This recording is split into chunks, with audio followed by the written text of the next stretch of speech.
జంతువులను గూర్చి మనం చూసుకుంటూ వచ్చాం, అవునా అండి? మొదటి వచనం నుండి మనం ఏం చూసామంటే, బబులోను రాజుకు బెల్షాసరు యొక్క పరిపాలన మొదటి సంవత్సరమందు దానియేలునకు దర్శనములు కలిగెను. History so important. చరిత్ర అనేది చాలా ప్రాముఖ్యమైనది. మీరు గమనిస్తే మూడింటిని చూపిస్తాడు దేవుడు ఎప్పుడు కూడా. ఒకటి, రాజ్య అధికారము ఆ కాలంలో ఎవరిది, ఎవరి ప్రభుత్వం అప్పుడు నడుస్తున్నది, మరి సంవత్సరాలు ఏంటిది, ఆ ప్రభుత్వంలో నడుస్తున్న సంవత్సరాలు ఏంటిది. రెండవది, వింటున్నారా? రెండవది రిలీజియస్, మతపరముగా ఆ సమయంలో ఎవరున్నారు అధికారంలో, మతపరముగా దాన్ని చూపిస్తాడు. మూడవది అప్పుడు ఆత్మ సంబంధమైన కార్యం, అప్పుడు సూపర్ న్యాచురల్ థింగ్, సాజాతీతమైన కార్యం అప్పుడు ఏం జరిగిందో అక్కడ రాయబడుతుంది. మూడు విషయాలు ఎప్పుడు కూడా బైబిల్లో అకౌంట్లో ఉంటాయి. మూడు విషయాలు. ఎందుకు ఇక్కడ సంవత్సరాలు రాయబడలేదు? ఇప్పుడు మనం 2017 అది ఇదని. ఎందుకంటే కారణం ఏంటంటే సంవత్సరాలు ఎందుకు రాయబడలేదంటే, బాగా వినండి, మనకి ఇప్పుడు 2 లేదా 3 క్యాలెండర్లు ఉన్నాయి. జూలియన్ క్యాలెండర్ ఒకటి, రోమన్ క్యాలెండర్ ఒకటి, ఇంకా కొన్ని క్యాలెండర్లు ఉన్నాయి. జూలియన్ క్యాలెండర్లో సంవత్సరానికి 369 రోజులు ఉంటాయి. 369 రోజులు. అదే రోమన్ క్యాలెండర్లో సంవత్సరానికి 360 రోజులు ఉంటాయి. 4 సంవత్సరాలకు ఒకసారి 366 రోజులు ఉంటాయి. ఎందుకంటే లీప్ ఇయర్ వస్తుంది 4 సంవత్సరాలకు ఒకసారి. ఫిబ్రవరి నెలలో 28కి 29 కూడా యాడ్ అవుతుంది 4 సంవత్సరాలకు ఒకసారి. లీప్ ఇయర్ అంటారు దాన్ని. అర్థమైందని అన్నది. ఈ సంవత్సరాలన్నీ తేడా ఉంటాయి. వాస్తవంగా దేవుని క్యాలెండర్ అది కాదు. నేను అది చెప్పాలనుకున్నాను ఇక్కడ, కానీ నేను ఆ టాపిక్ అది 9వ అధ్యాయంలో నా టాపిక్ దాకా రాలేదు. నేను 7వ అధ్యాయం దగ్గరనే అయిపోయాను. ఇంకా 8వ అధ్యాయం కూడా వివరించాలా. 8వ అధ్యాయంలో కూడా దర్శనాలు ఉన్నాయి. మళ్ళీ ఆ దర్శనం కూడా దేని చూపిస్తుందంటే 2వ అధ్యాయాన్నే. మర్చిపోకండి, 2వ అధ్యాయంలో దేవుడు దానియేలుకు చూపించిన దర్శనాన్నే, ఆ బ్రహ్మాండమైన ఆ ప్రతిమను కూర్చిన దర్శనమే, ఆ 4 రాజ్యాల యొక్క పరిపాలన దర్శనమునే దేవుడు తర్వాత అధ్యాయాలలో, తర్వాత దర్శనాలలో ఇంకా ఎక్కువ వివరములతో విపులీకరిస్తూ స్పష్టంగా దానియేలుకు ప్రత్యక్షతను అనుగ్రహిస్తూ ఉన్నాడు. అవునంటారా? సో 7వ అధ్యాయంలో కూడా అదే కనబడుతున్నది, 8వ అధ్యాయంలో కూడా మీకు అదే కనబడుతుంది, 9వ అధ్యాయంలో కూడా మీకు అదే కనబడుతుంది. What is Daniel 70 weeks? దానియేలు 70 వారాలు ఏంటిది? మళ్ళీ అన్నజనుల కాలంను కూర్చే. అవునంటారా? సో నేను ఇప్పుడు ఆ టాపిక్ వెళ్ళలేను, ఎందుకంటే నేను ఇక్కడ ఆగాను. దానికి వెళ్తాం ముందు రాబోయే మీటింగ్స్లలో, రాబోయే ఆదివారాలలో దాని మీద నేను మాట్లాడతాను. వింటున్నారానే అన్నది. అయితే ఇక్కడ మనం 7వ అధ్యాయంలో ఏం చూస్తున్నామంటే, 4 జంతువులు కనబడుతున్నాయి. అవునా? మొదటిది సింహం వంటిది, రెండవది ఎలుగుబంటి వంటిది, మూడవది చిరుతపులి వంటిది, 4వది అయితే అది ఎలా వివరించాలో కూడా దానియేలుకు అర్థం కాలే. పాయింట్ అర్థమైందా? అసలు దాన్ని ఎలా వివరించాలో కూడా దానియేలుకు అర్థం కాలేదు. ఎందుకంటే అది చాలా మొదటి 3 జంతువుల కంటే భిన్నమైనదని, క్రూరమైనదని, భయంకరమైనదని చెప్పబడ్డది. మరి మీరు ఇప్పుడు చూస్తారు, మొదటి 3 జంతువుల గురించి దానియేలుకి ఏం విచారణ కలగలేదు, కానీ 4వ జంతువు గురించే దానియేలుకు చాలా విచారణ కలిగింది. మనం ఇప్పుడు అదే రాజ్యంలో ఉన్నామా ఇప్పుడు? మరి ఎందుకంటే మొదటి జంతువు సింహం వంటిది, అదే బబులోను రాజ్యం. రెండవ జంతువు ఎలుగుబంటి వంటిది, అదే మాదీయులు పారిసెకులు. 3వ జంతువు చిరుతపులి వంటిది, అదే గ్రీకులు. అలెగ్జాండర్ ద గ్రేట్, ఆ గొప్పవాడైన అలెగ్జాండర్ ఆధ్వర్యంలో ప్రపంచ దేశాలను జయించి గ్రీకులు రాజ్యాన్ని స్థాపించారు. ఇక 4వది భిన్నమైనది అంటున్నాడు. దానికి 10 కొమ్ములు ఉన్నాయి అంటున్నాడు. తర్వాత ఒక చిన్న కొమ్ము బయటికి రావడానికి 3 కొమ్ములు దాని స్థానంలో పెరిగి వేయబడ్డది అంటున్నాడు. ఆ వచ్చిన చిన్న కొమ్ముకు నోరున్నది, కన్నున్నది అంటున్నాడు. అది ప్రతి దాన్ని అణగదొక్కింది. దానికన్నా ముందున్న రాజ్యాలన్నిటినీ అణగదొక్కింది, తొక్కిపడేసింది. అది తన నోటిలో ఉన్న ఆ యొక్క పళ్ళతో వాటిని కొరికి పడేసిందని అంటున్నాడు.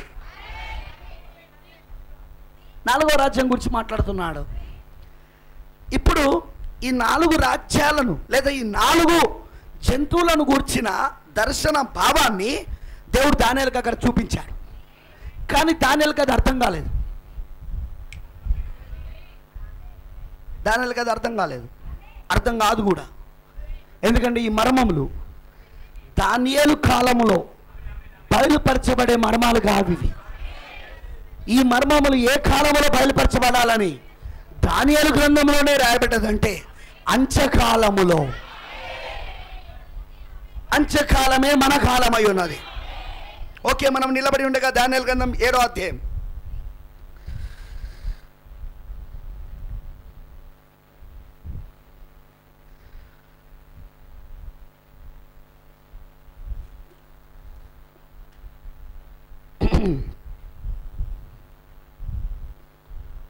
పన్నెండవ వచనం చదువుదాం. మిగిలిన జంతువుల ప్రభుత్వం తొలగిపోయెను, సమయము వచ్చే వరకు అని సజీవుల మధ్యను ఉండవలనని ఒక సమయము, ఒక కాలం వాడికి ఏర్పాటయ్యాను.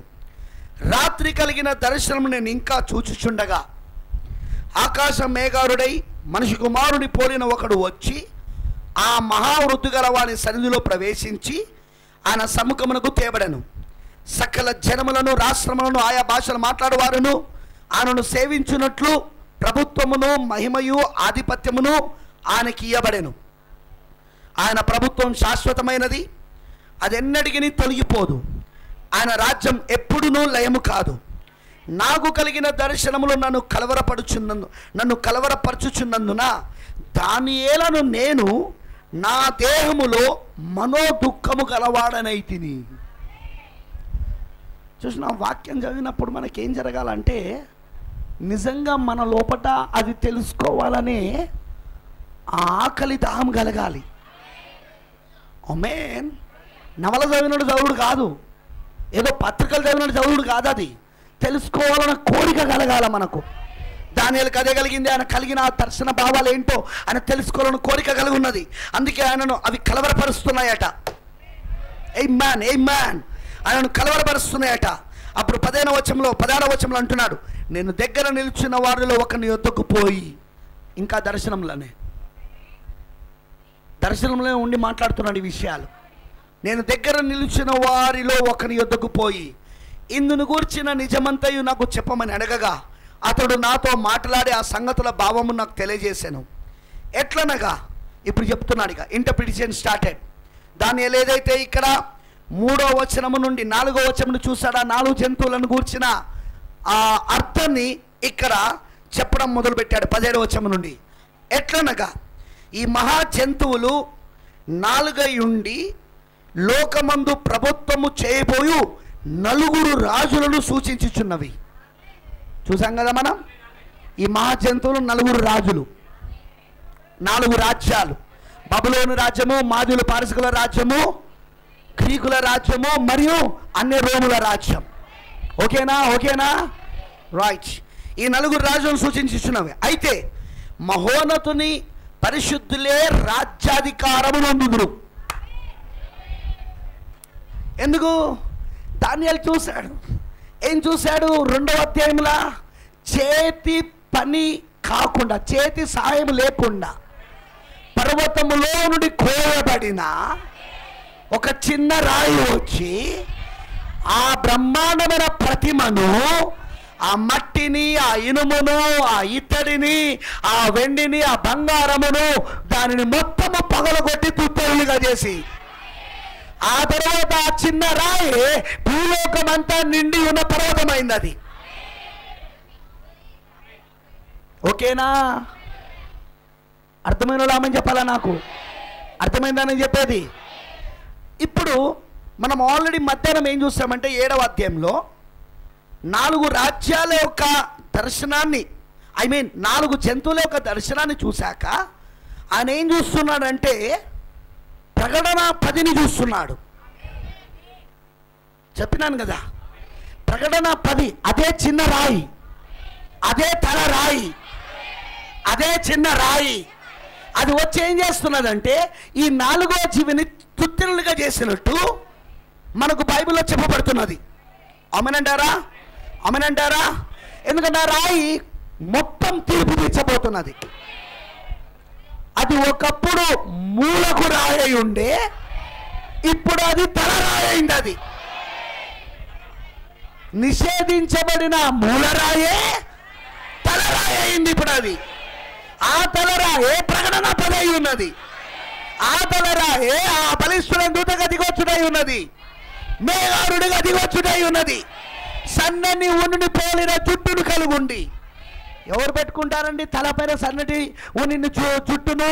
ఆ తెల్లని జుట్టును తీర్పరులు, న్యాయాధిపతులు తీర్పు తీర్చేటప్పుడు, తీర్పును ప్రకటించేటప్పుడు పెట్టుకుంటారు. అది అదేనా అక్కడ జరుగుతున్నది? ఆమేనంటారా? గ్రంథాలు తెరబడ్డాయా? ఆమేనంటారా? ఎవరు రక్షించబడతారో ఎవరు రక్షించబడదో తేలిపోయిందా? 7 ముద్రలు తెరబడడం ద్వారా ఎవరు రక్షించబడతారో ఎవరు రక్షించబడదో తేలిపోయిందా? తీర్పులు ప్రకటించబడ్డాయా? ఈరోజు బాప్టిస్ట్ మళ్ళీ రాగలదా దేవుని దగ్గరికి? ఈరోజు పెంతెకొస్తు మళ్ళీ రాగలదా? 7 ముద్రలు తెరబడిన తర్వాత ఇక రాదని తేలిపోయింది. అక్కడ తేలిపోయిన తీర్పులు కూడా ప్రకటించబడ్డాయి.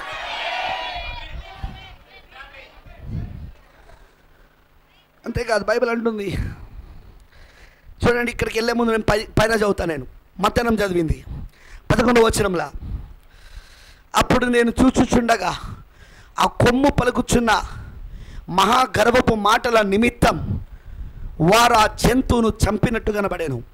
ఎవరు? ఎవరు? ఆ చిన్న రాయి, ఆ తలరాయి. అదేం చేసింది? అదేం చేసింది? అది తుత్తినులుగా చేసింది. ఆ రాయి వచ్చి ఎక్కడ పడింది? 2వ అధ్యాయంలో. అది మర్చిపోవద్దు మీరు.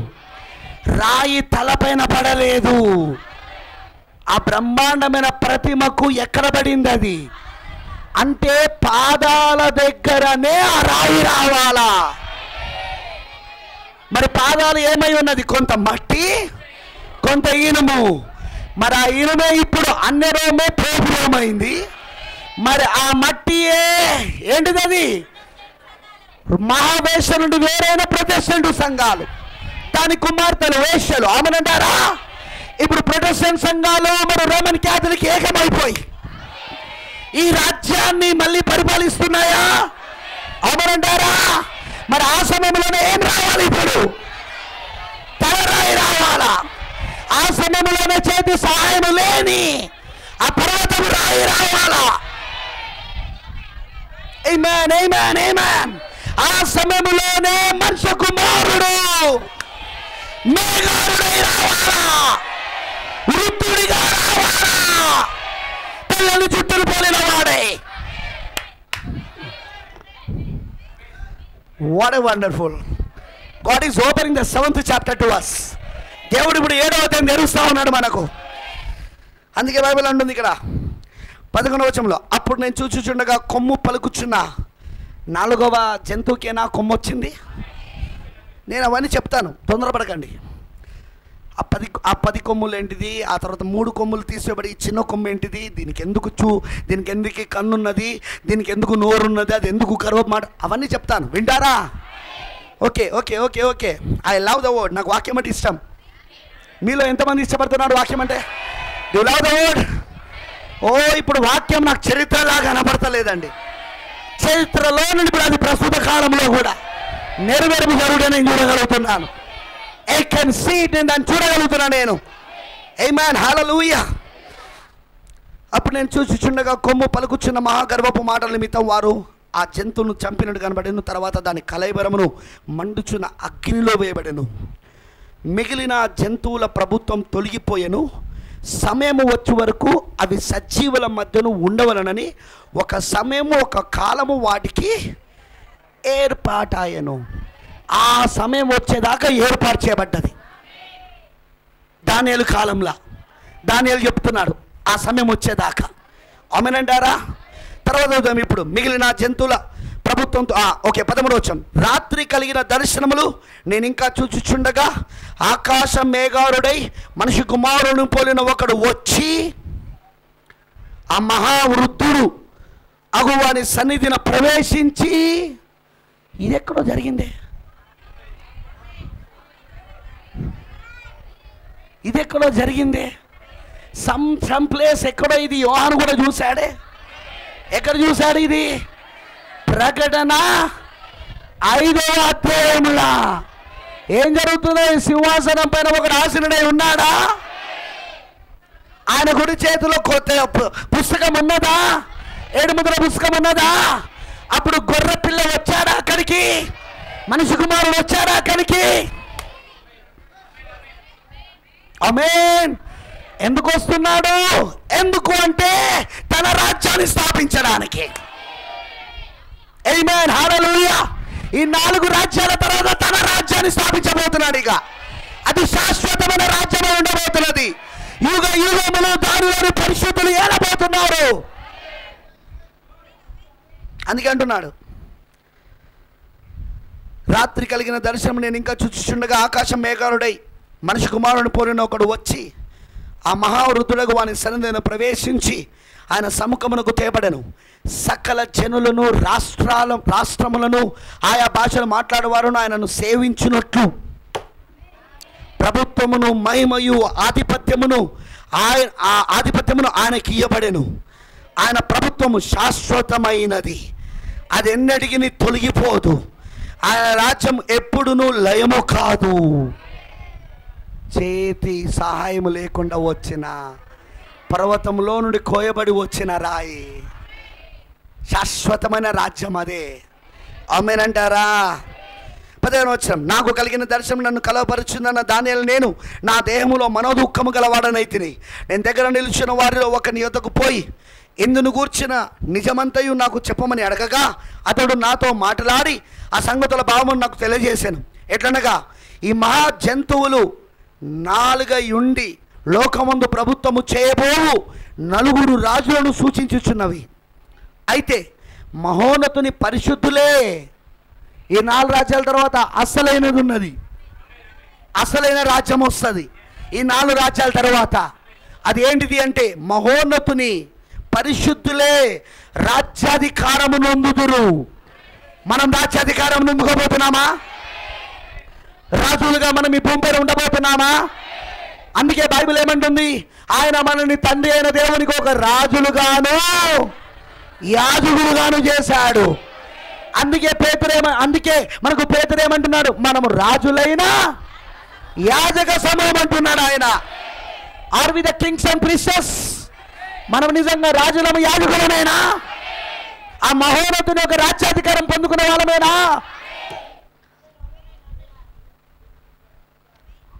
అయితే మహోన్నతుని పరిశుద్ధులే రాజ్యాధికారం నొందుదురు. వారు యుగ యుగాంతముల వరకు రాజ్యమేలుదురు. ఇనుప దంతములను ఇత్తడి గోళ్ళను గల ఆ 4వ జీవి జంతువు సంగతి ఏమైనదని నేను తెలుసుకొని కోరుతిని. మిగతా 3 జంతువులపైన ఈయనకు పెద్దగా లేదు, ఇగో దీనిపైననే ఉన్నది. అంటే మనం చాలా చాలా చాలా చాలా భయంకరమైన క్రూరమైన జంతువు పరిపాలన కాలంలో ఉన్నామన్నమాట. పట్టుకుంటున్నారా మీరు? ఆమేనంటారా? ఇప్పుడు ఇప్పుడు ఇప్పుడు ఆ 4వ జంతువు పైననే దానియేలు మనసు కలుగుతూ ఉన్నది. దాని సంగతి ఏంటో తెలుసుకోవాలనుకుంటున్నాడు. 19వ వచనం అంటుంది, అది ఎన్నటికీ భిన్నమును మిగుల భయంకరమునై సమస్తమును పగలగొట్టుచు మృంగుచు మిగిలిన దానిని కాళ్ళ క్రింద అనగదొరుగుచుండెను. అయితే దాని తలపైన 10 కొమ్మల సంగతియు వాటి మధ్య నుండి పెరిగి 3 కొమ్మలను కొట్టివేసి కన్నులను గర్వముగా మాట్లాడు నోరును గల ఆ వేరొక కొమ్ము సంగతియు అనగా దాని కడమ కొమ్మల కంటే బలము కలిగిన కొమ్ము సంగతియు విచారించి తిని ఈ కొమ్ము పరిశుద్ధులతో యుద్ధము చేయించు. గమనిస్తున్నారా? లాస్ట్కి వస్తున్న ఈ కొమ్ము ఏం చేస్తుందట? పరిశుద్ధులతో యుద్ధం చేస్తూ ఉన్నది. అది ఈ కొమ్ము పరిశుద్ధులతో యుద్ధము చేయించు వారిని గెలుచున్నదాయను. Yes, that's true. ఆ మహావృద్ధుడు వచ్చి మహోన్నతుని పరిశుద్ధుల విషయంలో తీర్పు తీర్చే వరకు అలాగూ జరుగును. కానీ సమయం వచ్చినప్పుడు ఆ పరిశుద్ధులు రాజ్యము నేలుదురని సంగతి నేను గ్రహించి తిని, నేను అడిగిన దానికి ఆ పరిచారకుడు ఇలాగూ చెప్పెను, ఆ 4వ జంతువు లోకములో తక్కిన ఆ 3 రాజ్యములకు భిన్నమగు 4వ రాజ్యమును సూచించుచున్నది. అది సమస్తమును అనగదొరక్కుచు పగలగొట్టుచు లోకమంతయు భక్షించును. వావ్! ఆ 10 కొమ్ములు ఆ రాజ్యము నుండి పుట్టపోవు 10 మంది రాజులను సూచించుచున్నవి. కడపటి ముందుగా ఉన్న రాజులకు భిన్నమగు మరొక రాజు పుట్టి ఆ 3 రాజులను పడద్రోయును. ఆ రాజు మహోన్నతునికి విరోధముగా మాటలాడుచు మహోన్నతుని భక్తులను నలగొట్టును. అతడు పండుగ కాలములను న్యాయ పద్ధతులను నివారణ చేయి బూడుకొనును. వారు ఒక కాలములు అర్ధకాలము అతని వశమున నుంచుదురు. కాలములు చెప్పారా నేను ఇదివరకు? ఇది కాలము 1 సంవత్సరం, కాలములు 2 సంవత్సరాలు, అర్ధ సంవత్సరం. మొత్తం ఎంత ఇప్పుడు? 1 + 2 + అర్ధ సంవత్సరం, మొత్తం 3.5 సంవత్సరాలు. మరి ఆ దానియేలు గ్రంథములోని 70 వారాలలోని ఇక మిగిలిపోయింది ఎంత?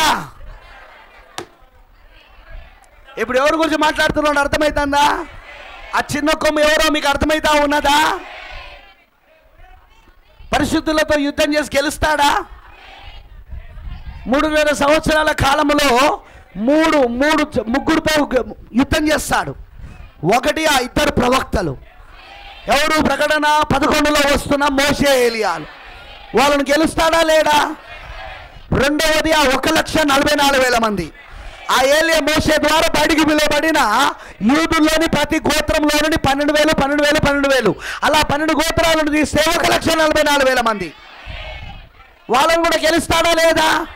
3వది ఇక్కడ విధులు వదిలిపెట్టబడిన బుద్ధి లేని కన్యకలు.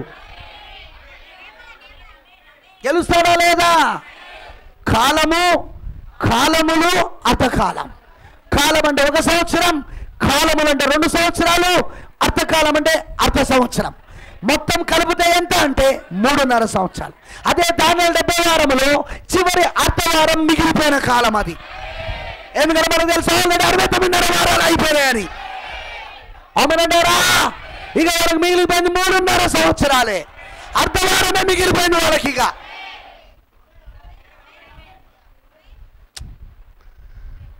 ఆమేన్. ఏమంటుందో చూడండి, ఇంకా పూర్తిగా చదువుదాం.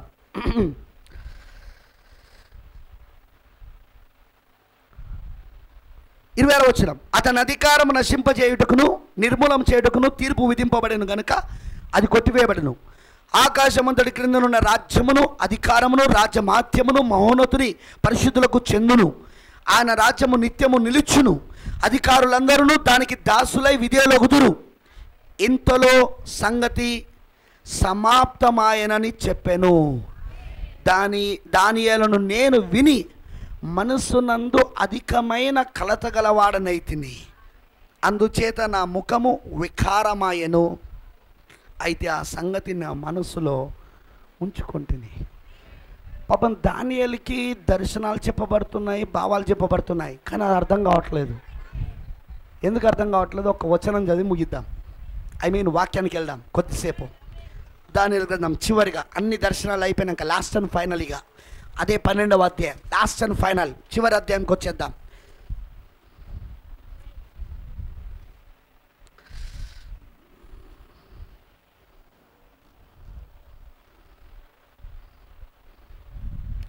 పన్నెండవ అధ్యాయం లాస్ట్ అండ్ ఫైనల్ అనమాట. ఇక ఇది వింటున్నారా? 3వ వచనం చదువుదాం. యాక్చువల్గా 1 నుండి చదువుదాం, కానీ సమయ భావాన్ని బట్టి 3వ వచనం చదువుదాం. బుద్ధిమంతులైతే ఆకాశ మండలంలోని జ్యోతులను పోలిన వారే ప్రకాశించెదరు. నీతి మార్గమును అనుసరించి నడుచుకున్నట్లు ఎవరు అనేకులను త్రిప్పుదురో వారు నక్షత్రముల వలె నిరంతరమును ప్రకాశించెదరు. దానియేలు, నీవు ఈ మాటలను మరుగు చేసి అంత్యకాలం వరకు ఈ గ్రంథమును ముద్రింపుము. వింటున్నారా?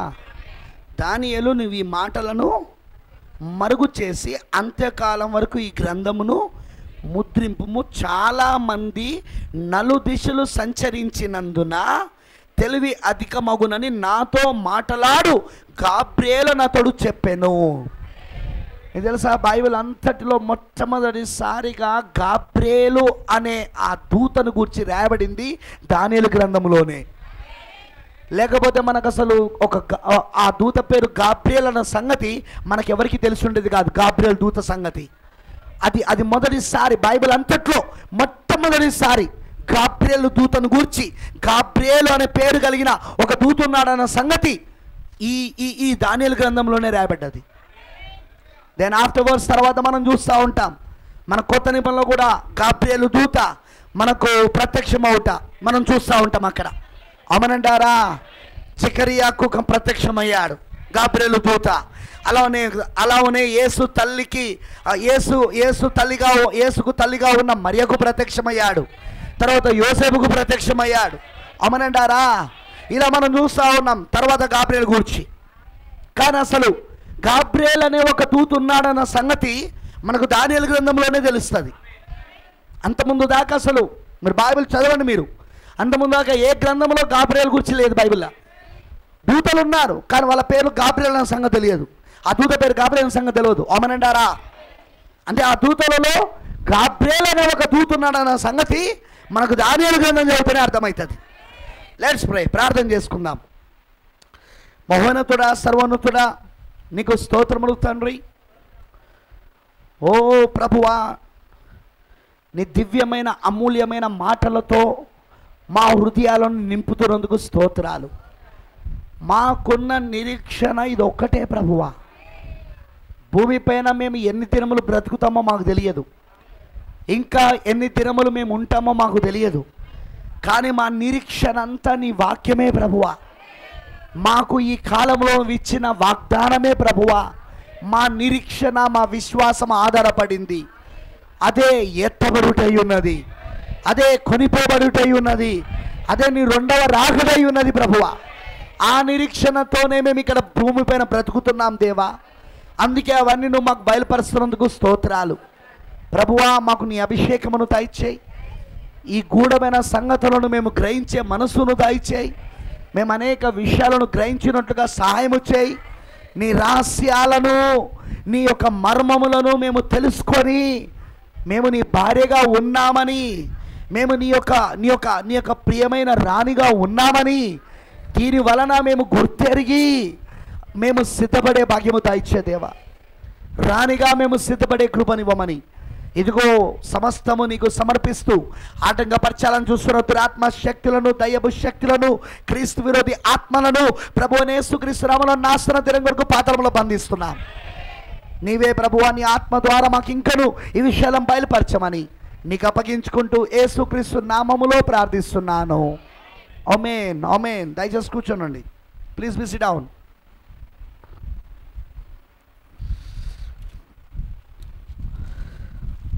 ఓ దానియేలు గ్రంథం మీద దేవుని చిత్తమైతే ఇంకా ఇంకా ఇంకా ఇంకా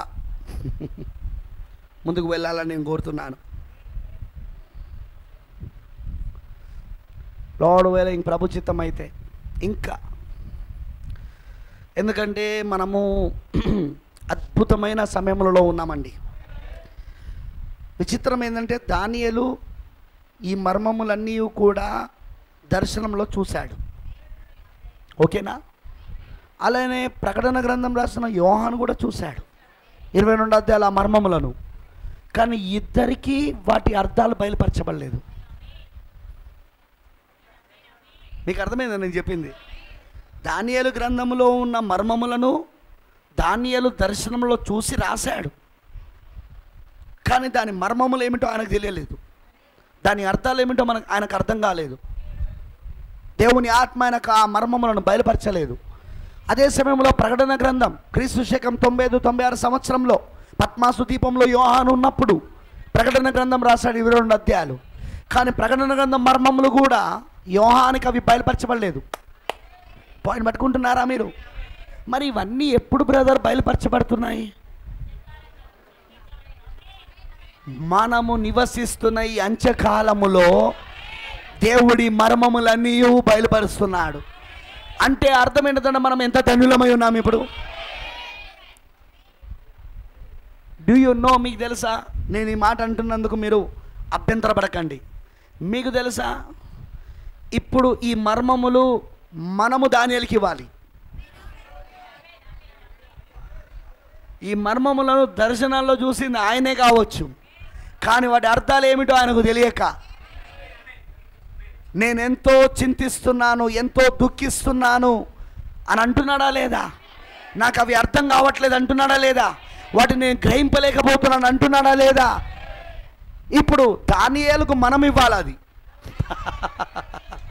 ఎందుకంటే ఆయన ప్రియమైన భార్యకు ఆ మర్మములు బయలుపరచబడ్డాయి.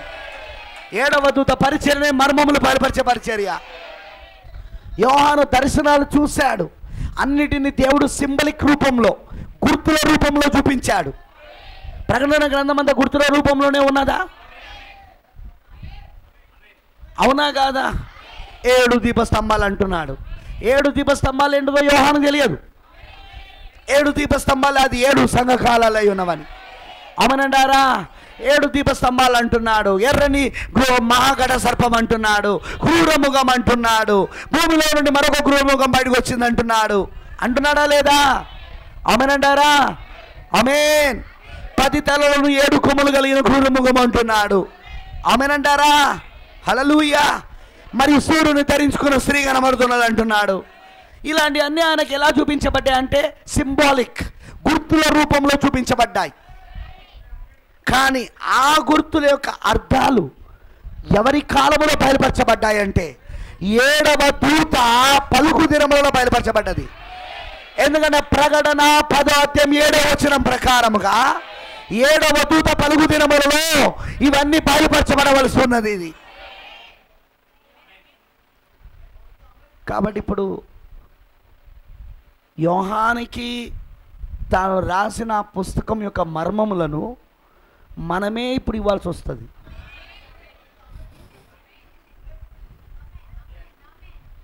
బికాజ్ ఎందుకంటే యోహాన్ రాశాడు, దర్శనాల్లో ఏం చూశాడో, దర్శనంలో ఏం విన్నాడో అది రాశాడు.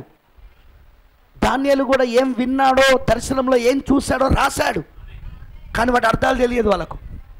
ఆ అర్థాలు బయలుపరచబడుతున్న కాలం మన కాలం అయి ఉన్నది. మర్మములను బయలుపరుస్తున్న కాలం మనమై ఉన్నది.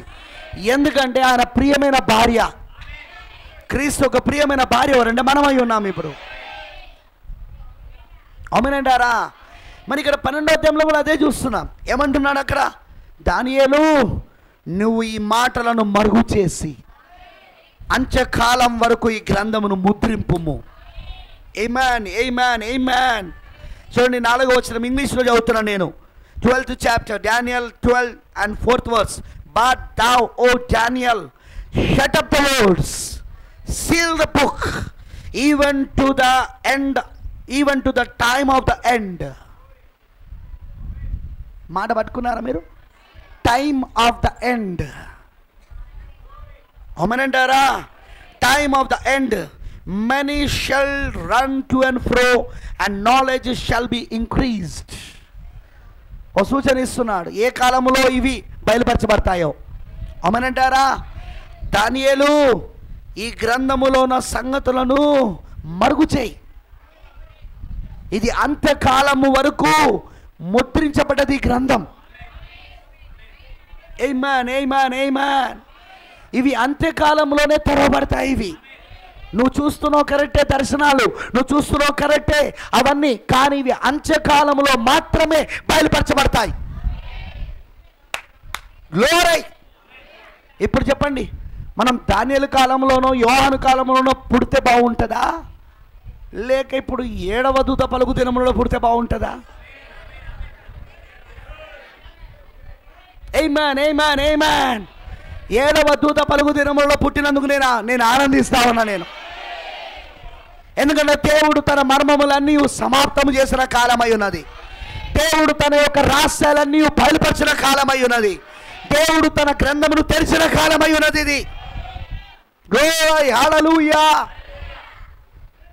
దానియేలుతో దేవుడు అంటున్నాడు, దానియేలు, నువ్వు ఈ మాటలను మరుగు చేయి. అంత్యకాలం వరకు గ్రంథం ముద్రించబడింది. It cannot be open to you. ఇది నీకు తెరవబడదు. ఎందుకంటే 7వ దూత పలుకు దినములప్పుడే ఈ గ్రంథం తెరవబడుతుంది.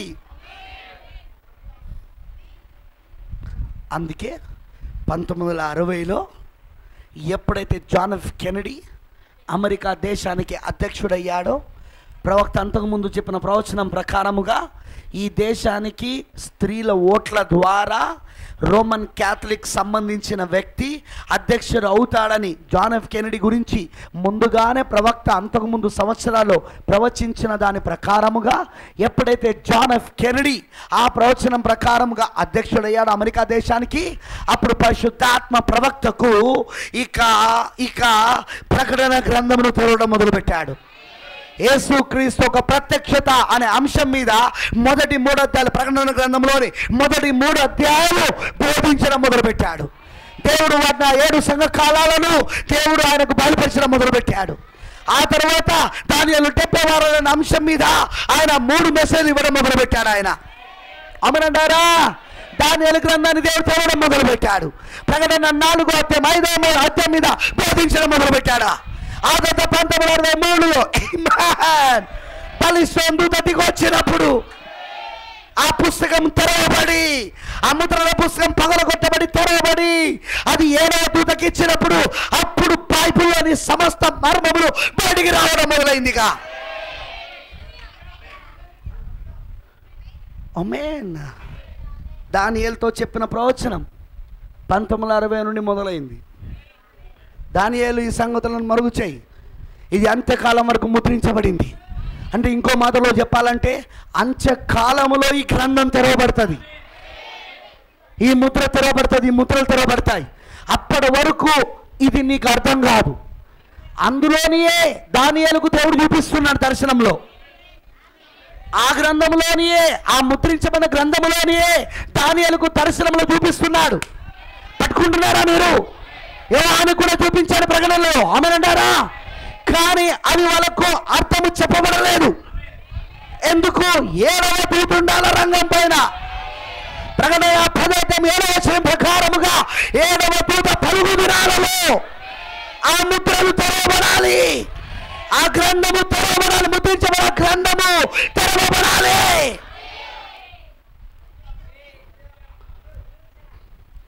అందుకే అవి ఇప్పుడు మనకు బయలుపరచబడ్డాయి. యేసు చెప్పినట్లు పోయిన ద్వారా నేను చెప్పినట్టుగా చూచుచున్న మీ కళ్ళు ధన్యమై ఉన్నవి, వినుచున్న మీ చెవులు ధన్యములై ఉన్నవి. ప్రవక్తలను నీతిమంతులను వీటిని చూడగోరియు చూడలేకపోయిరి, వీటి వినగోరియు వినలేకపోయిరి అన్నాడా లేదా? Wow, hallelujah. మనం ఇప్పుడు ఎంత ధన్యకరమైన కాలంలో ఉన్నామండి. Are we blessed? మనం దీవించబడ్డామా? రెవల్యూషన్తో దీవించబడ్డాం మనం. ఎంత రెవల్యూషన్ అంటే నేను ఇప్పటి వరకు 2014 నుండి అదే చెప్పుకుంటూ వస్తున్నాను. నేను 2014 నుండి ప్రకటన గ్రంథం మీద నేను మాట్లాడుకుంటూ వస్తున్నాను, దానియేలు గ్రంథం మీద మాట్లాడుకుంటూ వస్తున్నాను, ఆదికాండం మీద మాట్లాడుకుంటూ వస్తున్నాను. నేను ఎంత దీవించబడ్డామంటే ఈ ఒక్క వధువే, ఇప్పుడు ఈ కాలంలో ఉన్న ఈ ఒక్క వధువే పలుకబడిన మాట పరిచర్యగలుగున్నది. నిద్రించుచున్న ఆ పరిశుద్ధులను లేపగలిగిన పరిచర్య కలుగున్నది. దేవుని కుమారుల ప్రత్యక్షత కొరకు సృష్టి యావత్ మిగుల ఆశతో తేరి చూస్తున్నామని పౌలు గారు రోమలకు రాసిన పత్రికలో ఎవరి గురించి చెప్పాడో ఆ కాలంలో మనం ఉన్నాము. ఇప్పుడు ఆ ప్రవేశం నెరవేర్పు జరుగుతున్న కాలంలో ఉన్నాము. ఆయన మాట్లాడుతున్న దేవుని కుమారులు మనమే.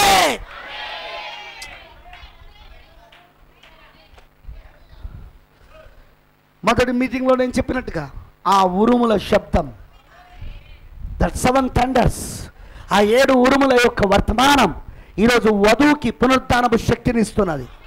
పలకబడిన మాట ఒక పరిచరణ ఇస్తున్నది, 3వ ఇడుపు పరిచరణ ఇస్తున్నది.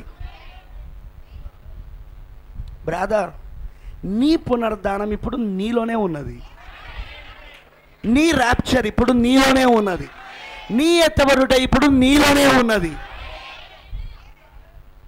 పరిశుద్ధాత్మ రూపంలో నీలోనే ఉన్నది. ఇప్పుడు ర్యాప్చర్ పైనుండి జరగదు. అఫ్కోర్స్ ర్యాప్చర్ పైనుండే జరుగుతుంది, కానీ అది అయింది. మన ఎత్తబడుట వచ్చిందా? 1963లో వచ్చిందా? మన ఎత్తబడ్డ 1963లో వచ్చిందా? మాట్లాడారే ఏంటిది? అది ఇప్పుడు ఎవరిలో ఉన్నది? అది ఇప్పుడు ఆ ఎత్తబడ్డ ఇప్పుడు ఎవరిలో ఉన్నది? ఇప్పుడు అది వధువులో ఉన్నది. ఇప్పుడు అది ఆర్భాటముతోను ప్రధాన దూత శబ్దముతోను దేవుని బూరతోను ప్రభు దిగొచ్చును. దిగొచ్చాడా 1963లా? బలిష్మైన దూతగా దిగొచ్చాడా? ప్రభు దిగొచ్చాడా? పౌలు గారు చెప్పినట్టు ఇప్పుడు ఆయన ఎక్కడున్నాడు? ఇప్పుడు ఆయన వధువులో శరీరధారై ఉన్నాడు. సో రాజ్యం ఎక్కడుంది? ఇప్పుడు ఎత్తబడుట ఎక్కడున్నది? ఇప్పుడు వధువులో ఉన్నది. ఇప్పుడు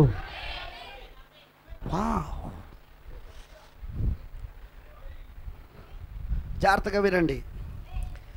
దానియేలు గ్రంథం, అందుకే దానియేలు ప్రవక్తకు ఇవన్నీ చూపించబడ్డాయి. కానీ మనం పొద్దున్న నుండి మనం చూస్తున్నది ఇదే. ఏంటిదంటే 2వ అధ్యాయములో ఏవైతే దేవుడు అక్కడ ఆ దర్శనంలో దానియేలుకు చూపించాడో ఆ 4 లోహాలతో తయారు చేయబడిన ఆ బ్రహ్మాండమైన ప్రతిమను గురించి చూపించాడో దానినే ఆ తర్వాత వచ్చిన అధ్యాయాలలో ఇంకా ఎక్కువ విపులీకరిస్తూ, ఇంకా ఎక్కువ ప్రత్యక్షతలను ఇస్తూ, ఇంకా ఎక్కువ దాన్ని స్పష్టం చేస్తూ దానియేలుకి చూపించుకుంటూ వస్తున్నాడు. ఇప్పుడు 7వ అధ్యాయానికి వచ్చినప్పుడు కూడా ఆ నాలుగు జంతువులు పట్టుకుంటున్నారా మీరు? ఆ 4 జంతువులు ఏంటో కాదు, అవి 4 లోహాలతో తయారు చేయబడ్డ రాజ్యాలు. మరి ఆ 4 లోహాలతో చేయబడిన ఆ రాజ్యాలే ఈ ప్రపంచాన్ని మొత్తము ఏలుతుందని చెప్పబడిన ప్రవచనం. మనం ఉదయం చూసాం. ఆల్రెడీ ఏం చూసాం? దానియేలు 2 రాజ్యాల వరకు ఉన్నాడు. 2 అన్యజనుల రాజ్యాల వరకు ఉన్నాడా? ఒకటి బబులోను రాజ్యము, రెండవది మాదీయులు పారసికులు ఏలుతున్న రాజ్యంలో ఉన్నాడు. ఈ మాదీయులు పారసికులు ఏలుతున్న కాలంలోనైనా ఎస్తేరు కథ జరిగింది, ఆ కాలంలోనైనా ఎజ్రా ఉన్నది, ఆ కాలంలోనైనా నెహెమియా ఉన్నది, ఆ కాలంలోనైనా మళ్ళీ తిరిగి మందిరం కట్టబడింది. నెహెమియా కాలంలోనైనా మళ్ళీ మందిరం కట్టబడింది. 445వ సంవత్సరం గుర్తుందా? డేట్ మీకు చెప్పిన నేను. క్రీస్తు పూర్వం 445వ సంవత్సరమున ఆజ్ఞ బయలుదేరిందా? మనం చూసాం ఆల్రెడీ. 4 సార్లు ఉంటుంది ఆజ్ఞ బయలుదేరినట్టు. కానీ 4 సార్లలో 4వసారి చెప్పబడిందే కరెక్ట్ ఆజ్ఞ. అదే నెహెమియా కాలములో 445వ సంవత్సరం క్రీస్తు పూర్వం 440వ సంవత్సరమున మళ్ళీ తిరిగి మందిరము కట్టబడవలనని, యెరూషలేము పాడుగా యెరూషలేము మరలా కట్టబడవలనని, దాని కోటగోడలు కట్టబడవలనని ఏదైతే అక్కడ ఆజ్ఞాపించబడదో అది ప్రారంభమైంది అక్కడ. మరి నెహెమియా కాలంలో ఒక చేతితో కత్తిని, ఒక చేతితో ఇటుకను పట్టుకొని కట్టారా లేదా? ఆమేన్, హల్లెలూయా. అది ఎన్ని వారాలు అయితే అన్నాడు మెస్సయ్య వచ్చేసరికి? మొత్తము 69 వారాలు అవుతా అన్నాడు. 7 వారాలలోనూ మందిరం కట్టబడతాయి అన్నాడు. 7 వారాలంటే 7 వారానికి 7 రోజులు కదా. 7 × 7 కరెక్ట్గా 49 సంవత్సరాలలో మందిరం కట్టబడింది, సరిగ్గా చెప్పబడిన ప్రకారముగా. ఆమేనంటారా? యెరూషలేము మందిరం 49 సంవత్సరాలు కట్టబడింది, మళ్ళీ పునరుద్ధరించబడింది. ఆమేన్. తర్వాత అక్కడి నుండి 62 వారాలు పడతాయి అన్నాడు మెస్సయ్య రావడానికి. మొత్తం ఎంత? 69 వారాలు. 69 వారాల లెక్కలు మనం చేస్తే ఇంటూ 7తో మనము దాన్ని గురిస్తే మనకు 483 సంవత్సరాలు వస్తూ ఉన్నది. Okay okay okay. కానీ ఆజ్ఞ బయలుదేరింది 445న. 445 ప్లస్ మెస్సయ్య సిలువేయబడింది AD 30 క్రీస్తు శకం 30వ సంవత్సరం అని రోమన్ క్యాలెండర్ చెప్తాంది. రోమన్ క్యాలెండర్ 30వ సంవత్సరం ఆయన యెరూషలేములోనికి ప్రవేశించాడని, ఆ మట్టల ఆదివారమున ప్రవేశించాడని రోమన్ క్యాలెండర్ చెప్తుంది ఆ విధంగా. అలా చూస్తే మనకు 445 ప్లస్ 30 475 వస్తుంది. కానీ 69 వారాలను 7తో గుణిస్తే 483 సంవత్సరాలు రావాలి. ఆజ్ఞ బయలుదేరినది మొదలుకొని మెస్సయ రావడానికి 69 వారాలు. ఆజ్ఞ బయలుదేరింది ఎప్పుడు? నెహెమ్యా కాలంలో 445వ సంవత్సరం, క్రీస్తు పూర్వం 445వ సంవత్సరంలో స్టార్ట్ అయింది. అవునా? ఆల్రెడీ గీశాను కదా అండి, నేను దాన్ని మీకు బోధించాను కదా, వాటిని చూపించాను కదా, ఆల్రెడీ నేను వాటిని గీసి చూపించాను నేను. సో 445 నుండి క్రీస్తు వచ్చి సిలువబడడానికి మొత్తము 69 వారాలు. 69 వారాలను మనం 7తో గుణిస్తే, ఎందుకంటే వారానికి 7 రోజులు ఉంటుంది కదా. మరి దానియేలు 70 వారాలలో అక్కడ ఒక్క వారం 7 రోజులు, అక్కడ ఒక్క రోజు 1 సంవత్సరం అయి ఉన్నది. దాన్ని కూడా చూసామా మనం?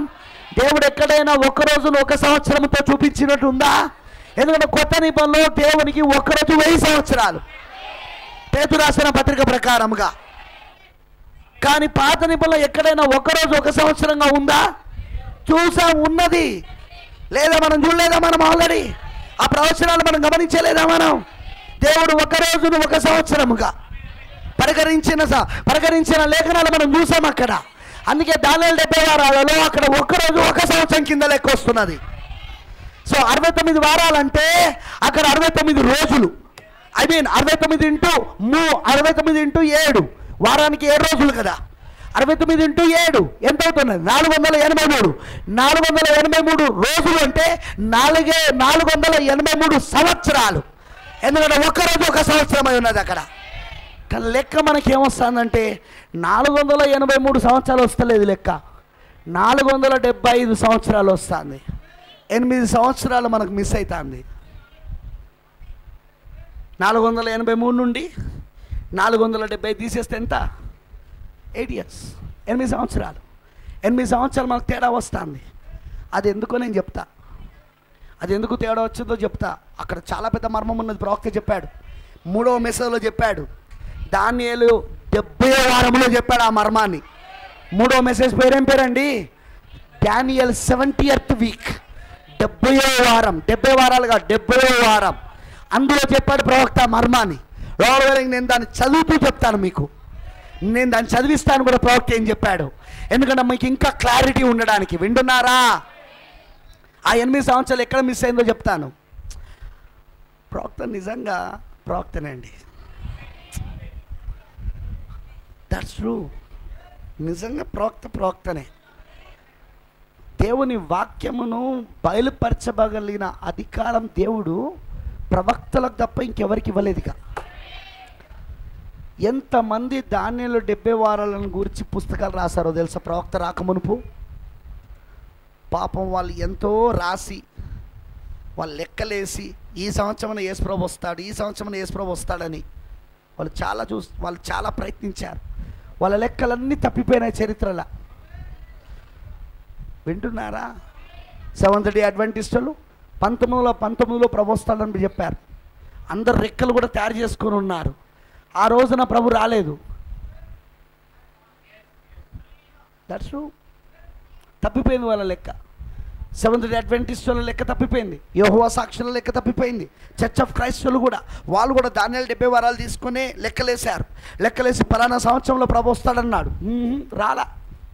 ప్రవక్త రాకమునుపు, 7వ దూత రాకమునుపు వీళ్ళందరూ దానియేలు 70 వారాల పైన వాళ్ళు వ్యాఖ్యానాలు రాశారు, వాళ్ళు సాహిత్యం రాశారు, లెక్కలేసి చూపించారు. పాపం వాళ్ళ లెక్కలన్నీ తప్పిపోయాయి. ఎందుకంటే మర్మములు ఎప్పుడు కూడా జ్ఞానులకు కాదు బయలుపరచబడేది. మర్మములు ఎప్పుడు కూడా ప్రవక్తలకు బయలుపరచబడతాయి. దేవుడు తన మర్మాలను, తన రహస్యాలను ప్రవక్తలకు చెప్తాడు ఆయన. అందుకే మన ప్రవక్త వచ్చి చెప్పేదాకా దానియేలు 70 వారాలు ఎవరికి అర్థం కాలే. అది అందరి లెక్కలలో 69 వారాలే. మన ప్రవక్త వచ్చే చెప్పాడు 69.5 వారాలు. అందరు లెక్కలలో 7 రోజులు, 69 వారాలు అయ్యి 7 రోజులు మిగిలిపోయింది. 70వ వారం మిగిలిపోయింది, 7 రోజులు మిగిలిపోయింది, ఇంకా వారం మిగిలిపోయిందని బోధించారు. ఇజ్రాయెల్కు వారం ఉన్నది అంటే 7 రోజులు. 7 రోజులు అంటే 7 సంవత్సరాలు శ్రమల కాలం అని చెప్పారు. కానీ మన ప్రవక్త వచ్చి ఏమన్నారో తెలుసా? లేదు, దట్స్ రాంగ్, అది తప్పు. 3.5 సంవత్సరాలే ఉన్నది, 69.5 వారాలు అయిపోయింది అన్నాడు ఆయన. మీకు తెలుసా, ఆయన చెప్తున్నప్పుడు మేధావులు దాన్ని అంగీకరించాలి, ఇప్పటికీ అంగీకరించారు. సంఘ శాఖలు ఇప్పటికీ దాన్ని అంగీకరించారు. వాళ్ళందుకే 7 సంవత్సరాల శ్రమల కాలం అంటారు. కానీ లేఖన ప్రకారముగా ముద్రలు తెరవబడిన తర్వాత దేవుడు ప్రవక్తకి ఏం బయలుపరిచారంటే, ఎందుకంటే దానియేలు 70 వారాలు దేని కింద ఉన్నాయండి? దానియేలు 70 వారాలు దేని కింద ఉన్నాయి? అది దేని కింద ముద్రించబడి ఉన్నాయి? ఇక్కడ కూడా మనం చదివిన 12వ అధ్యాయంలో దానియేలు ఊరుకుండము, ఈ మాటలను మరుగు చేయము, ఈ గ్రంథము ముద్రించబడి ఉన్నది. ముద్రించబడిన గ్రంథం ఏంటిది? అది 7 ముద్రల గ్రంథం. సో దానియేలు గ్రంథం ఇప్పుడు దేని కింద ఉన్నది? ఇప్పుడు 7 ముద్రల కింద ఉన్నది. ఇప్పుడు 7 ముద్రలు ఎప్పుడైతే చదవబడిందో అప్పుడు కరెక్ట్గా దానియేలు 70 వారాలు వివరించబడడం మొదలైంది. వావ్ వావ్ వావ్, ఆమేన్, హల్లెలూయా. అర్థమైందా అందరికీ? ప్రియమైన దేవుని పిల్లలారా, గుర్తుంచుకోండి, దేవుని ప్రవక్త వచ్చి ఆ దానియేలు 70 వారాల గురించి చెప్పేదాకా అప్పటి వరకు చాలామంది తర్జన భర్జన పడిపోయారు, చాలామంది గలిబిలిలో పడిపోయారు. ఆ లెక్కలు అర్థం కాక ఒకరు ఈ సంవత్సరంలో ప్రభు వస్తానన్నాడు, రాలా. ఒకరు ఈ సంవత్సరంలో ప్రభు వస్తానన్నాడు, వాళ్ళు లెక్కలేసి చూపించారు. వాళ్ళు దానియేలు 70 వారాలు లెక్కలేసి, అవును దానియేలు 70 వారాలు లెక్కలు ఎందుకు వేయాలి బ్రదర్? ప్రభు రాకడా అన్య జనులకు జరగాలంటే ఈ దానియేలు 70 వారాలే పరిగణలోనికి తీసుకోవాలి. చెప్పాను కదా, అన్య జనులకు దేవుడు కాలాలను నియమించలేదు, కానీ అదే దానియేలు ప్రజలకు కాలాలను నియమించాడు ఆయన. అందుకే వారిని మనకు సూచనగా ఇచ్చాడు. దేవుని గడియారం ఎప్పుడు కూడా యూదులై ఉన్నారు, ఇజ్రాయెల్ అయి ఉన్నారు. గాడ్స్ టైం పీస్, దేవుని గడియారము యూదులై ఉన్నారు. పట్టుకుంటున్నారా మీరు? చూడండి, విచిత్రం ఏంటో తెలుసా, ఇంకా యూదులకు స్వతంత్రతనే రాలేదు, కానీ 1919లోనే ప్రభు వస్తాడని ఓ పెద్ద సంస్థ ప్రకటించింది. జనాలందరూ దానికి సిద్ధపడిపోయారు. 1919లో చూశారు, రాలే. ప్రవక్త అంటాడు, మెసేజ్లో అంటాడు, వాళ్ళు ఎలా అనుకున్నారు? అసలు యూదులు ఇంకా స్వతంత్రత పొందుకొని స్వదేశానికే వెళ్ళలేదు. వాళ్ళకు 70 వారం మొదలు కావాలంటే, దానిలో 70 వారం వాళ్ళకు మొదలు కావాలంటే వాళ్ళు స్వాతంత్రత పొందుకొని వారి వాగ్దాన దేశానికి వెళ్ళినప్పుడే దేవుడు వారిని సంప్రదిస్తాడు. దేవుడు వారిని ఎప్పుడు సంప్రదిస్తాడు చెప్పండి? వాళ్ళు వాగ్దాన భూమిలో ఉన్నప్పుడే. వాళ్ళు వాగ్దాన భూమి బయటకు వస్తే దేవుడు వాళ్ళతో సంప్రదిస్తాడా చెప్పండి? ఎందుకంటే ఇజ్రాయెల్ ఎల్లప్పుడూ ఆయన ఒక దేశముగా పరిగణిస్తాడు, కానీ అన్యజనులైన మనల్ని వ్యక్తిగతంగా పరిగణిస్తాడు. వ్యక్తులుగా, వాళ్ళను దేశంగా, మనల్ని వ్యక్తులుగా. అవునంటారా? ఎలా వాళ్ళు లెక్కలేసారో అర్థం కాలే అంటాడు ప్రాఫిట్. ఇంకా యూదులకు అక్కడ 1919లో వాళ్ళకి స్వతంత్రత వచ్చిందా? వాళ్ళకి ఎప్పుడు వచ్చింది స్వతంత్రత? 1948లో వచ్చింది వాళ్ళకు. మరి 1919లో ప్రైవేట్లో వస్తాడు.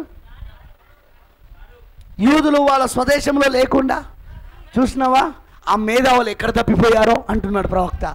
చూసినావా వాళ్ళ కాలంలో వాళ్ళు గొప్ప పండితులే, వాళ్ళు గొప్ప పండితులే, కానీ వాళ్ళకు ఈ విషయాలు అర్థం కాలేదు, వాళ్ళు గలిబిలి చెందారు. అందుకే యూదులకు స్వతంత్రత రాకమునిపే వాళ్ళు ప్రభు రాకడను లెక్కేశారు. అక్కడ యూదులకు స్వతంత్రత వస్తేనే ప్రభు రాకడం జరుగుతుంది.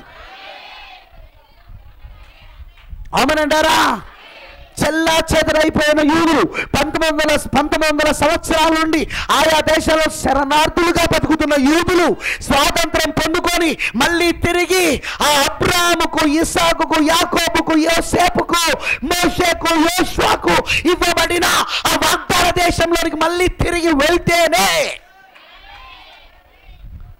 దేవుడు ఇక్కడ అన్య జనులను తీసుకొని వెళ్తాడు, అన్య జనుల వధువులు తీసుకొని వెళ్తాడు ఆయన. ఆల్ దీస్ థింగ్స్ ప్రాఫిట్ వచ్చిన తర్వాత, ప్రవక్త వచ్చిన తర్వాత నీ విషయాలన్నీ బయలుపరచబడ్డాయి. అందుకే మనం ఈరోజు చాలా ధన్యులం, చాలా దీవించబడిన వాళ్ళం. God has given the revelation to us. దేవుడు మనకు ప్రత్యక్షతను ఇచ్చాడు, తన మర్మములను దేవుడు మనకు బయలుపరిచాడు. అపోస్తలుల 2:38 కాదు మర్మం, అది నీకు ఎత్తబడే విశ్వాసాన్ని ఇవ్వదు. No no no no no, అది నీకు ఎత్తబడే విశ్వాసాన్ని ఇవ్వదు. ఎత్తబడే విశ్వాసం ఉరుములలో దాగున్నది, ముద్రలలో దాగున్నది.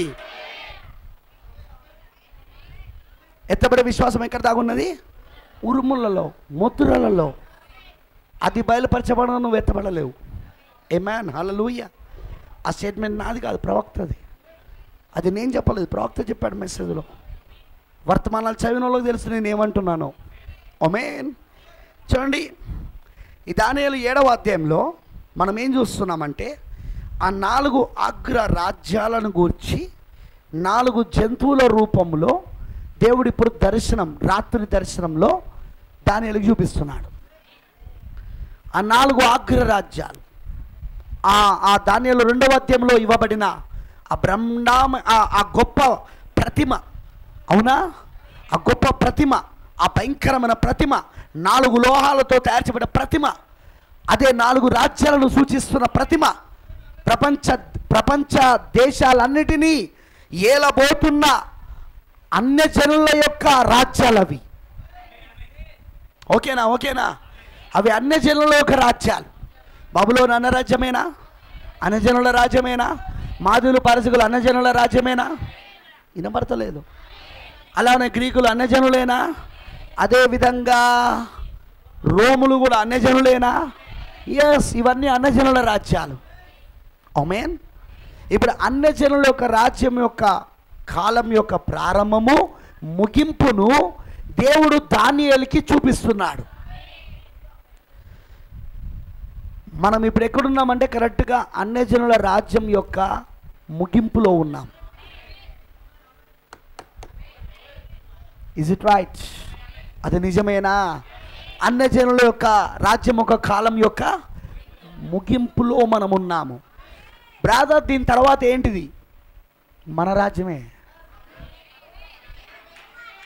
నా పాయింట్ అదే నేను ఇప్పుడు చెప్పడానికి ప్రయత్నించేది. పరిశుద్ధులే రాజ్యాధికారం పొందుకోబోతున్నారు. ఆ మనిషి కుమారుని పోలిన ఆయన రాజ్యము ఈ భూమిపైన స్థాపించబడును. అది యుగ యుగములు ఉండును, అది నిరంతరము ఉండును అన్నాడా లేదా? 7వ అధ్యాయంలో అక్కడ పరిశుద్ధులే రాజ్యాన్ని ఏలబోతున్నారు. వావ్! ఇప్పుడు అందుకే మన చూపు ఎక్కడ ఉండాలో తెలుసా? మన చూపు ఇప్పుడు ఎక్కడ ఉండాలో తెలుసా? మన రాజ్యం పైన. Is our government is going to become, మన ప్రభుత్వం రాబోతున్నదా?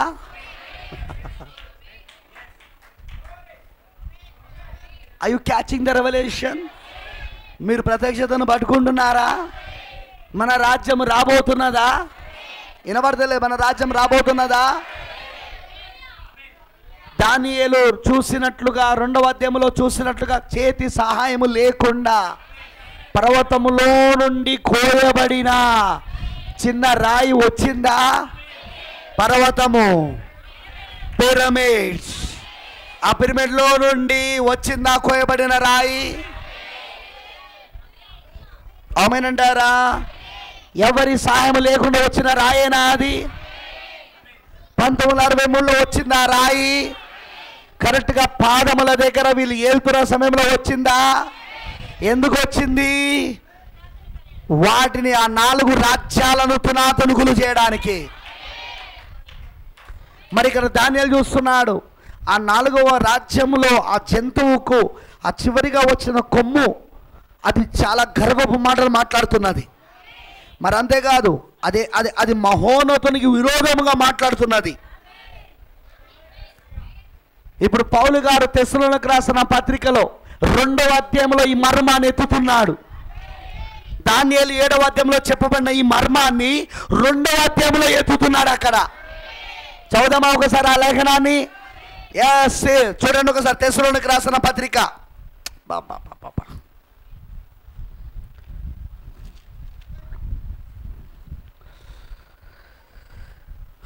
I love the word. నాకు వాక్యం అంటే అందుకే చాలా ఇష్టం. తెస్సలోనికీయులకు రాసిన 2వ పత్రిక 2వ అధ్యాయము, దీనిలానే ఉంచి 2వ పత్రిక 2వ అధ్యాయం దగ్గరకు వద్దాం ఒకసారి. 2వ వచనము నుండి చూడండి, 1వ వచనం చూద్దాం. Just will take few minutes తర్వాత నేను ముగిస్తాను. నేను 7వ అధ్యాయం చెప్పి ముగిస్తాను. 8, 9 ఇవన్నీ నేను రాబోయే ఆదివారంలో బోధిస్తాను. తెస్సలోనికి రాసిన 2వ పత్రిక 2వ అధ్యాయము 1వ వచనం చూద్దాం.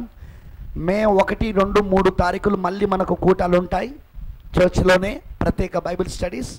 మే 1, 2, 3 ఆ 3 రోజులలో నేను చెప్పబోయేది 4వ ముద్ర, 7వ సంఘకాలం. 3 సీల్స్ చూసాం మనం, 3 ముద్రలు చూసాం. 4వ ముద్ర చూడలేదు ఇంకా. 7వ సంకాలం కూడా చాలా విడిచిపెట్టాం. దీన్ని మనం చూడబోతున్నాం. ఓకే, తెస్సలోనికి రాసిన పత్రిక 2వ అధ్యాయం 2వ పత్రిక 2వ అధ్యాయం 1వ వచనం. సహోదరులారా, ప్రభువు దినం ఇప్పుడే వచ్చి ఉన్నట్టుగా ఆత్మ వలనైనను మాట వలనైనను మా యొద్ద నుండి వచ్చినదని చెప్పిన పత్రిక వలనైనను ఎవడైనను చెప్పిన ఎడల మీరు త్వరపడి చంచల మనస్కులను కాకుండా వలననియు బెదరకుండా వలననియు మన ప్రభు అయిన యేసుక్రీస్తు రాకడను బట్టి మనం ఆయన యొద్ద కూడుకొనుటను బట్టి మిమ్మల్ని వేడుకొనుచున్నాం. దేని గురించి మాట్లాడుతున్నాడు ఇక్కడ పౌలు గారు? 2వ రాకడ గురించి. దేని గురించి వినబడతలే నాకు? సెకండ్ కమింగ్ ఆఫ్ క్రైస్ట్, 2వ రాకడ గురించి మాట్లాడుతున్నాడు.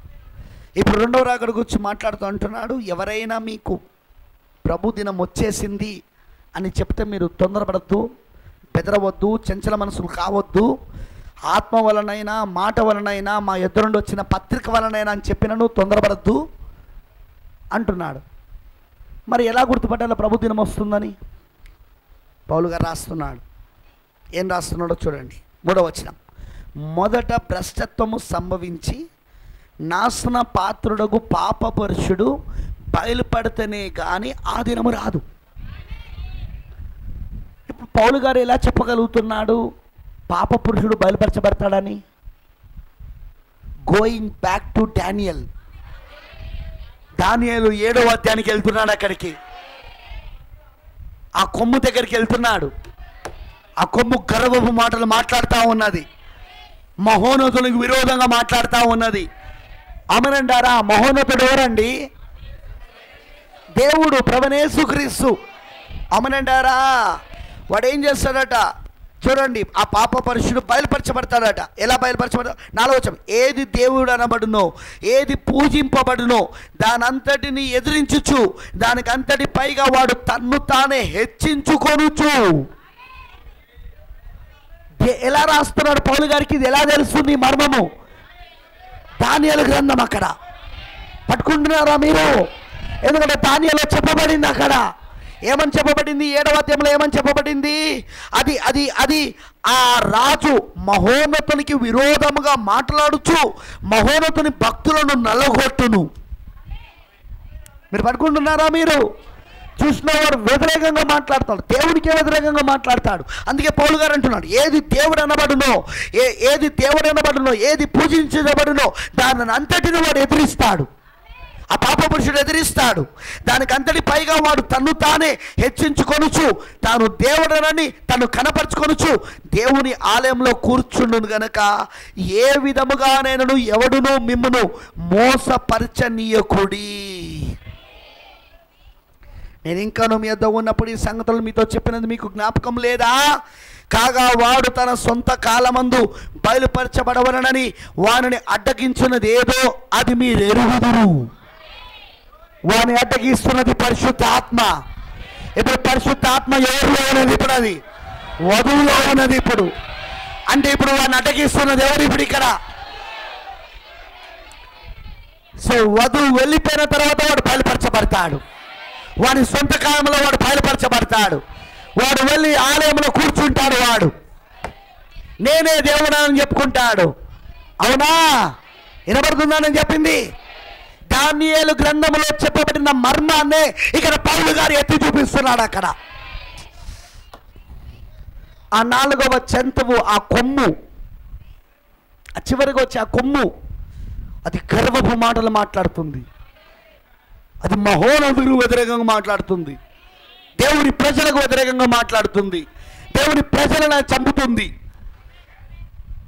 Is it right? అంతేనా? అలానే ఉంది అక్కడ. దేవుని పరిశుద్ధులను చంపుతాను ఉన్నదా? సో రేపు పోపు ఏం చేయబోతున్నాడు? చంపబోతున్నాడా లేదా? దేవుని ప్రజలను చంపుతాడా లేదా? అక్కడ 1,40,000 వాళ్ళని చంపుతాడా లేదా? దేవుని ప్రవక్తలు ఇద్దరిని చంపుతాడా లేదా? కాబట్టి మోసపోకండి అంటున్నాడు ఇక్కడ పౌలు గారు. అడ్డకిస్తున్నదో మీకు తెలుసు. ఇప్పుడు that is the holy ghost, పరిశుద్ధాత్మ. ఇప్పుడు పరిశుద్ధాత్మ ఎక్కడున్నాడు? ఇప్పుడు పరిశుద్ధాత్మ వధువు ఏకమయ్యాడు. ఇప్పుడు చెప్పానా? మెసేజ్ చెప్పానా? 2 వారాల క్రితం నర్సంపేటలో చెప్పానా? ఆత్మయు పెళ్లి కుమార్తెయు రమ్మని చెప్తున్నారు. ఇప్పుడు వీళ్ళిద్దరి స్వరం ఒకటేనా?